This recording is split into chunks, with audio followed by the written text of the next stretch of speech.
Quels sont les droits des demandeurs d'asile?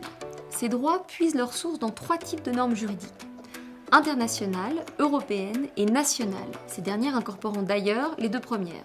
Ces droits sont garantis aux demandeurs d'asile pendant l'examen de leur demande de protection internationale, c'est-à-dire à partir du moment où ils présentent leur demande jusqu'au moment où une décision définitive sur leur statut a été rendue. Une décision définitive est une décision positive ou, si elle est négative, qui n'est plus susceptible de recours juridictionnel. Après le dépôt de la demande d'asile, le demandeur doit pouvoir être informé des droits qui lui sont reconnus et des conditions à remplir pour en bénéficier.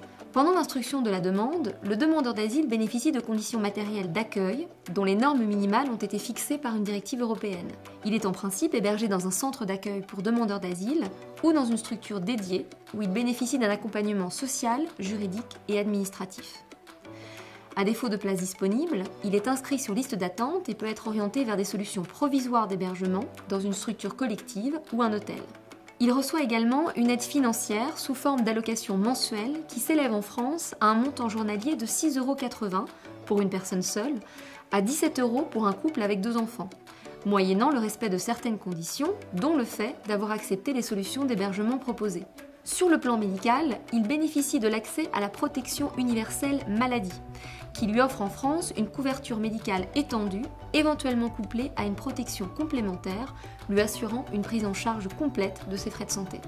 Les enfants sont obligatoirement scolarisés de 6 à 16 ans et peuvent accéder à l'école maternelle à partir de 3 ans, à proximité du lieu de résidence ou d'hébergement.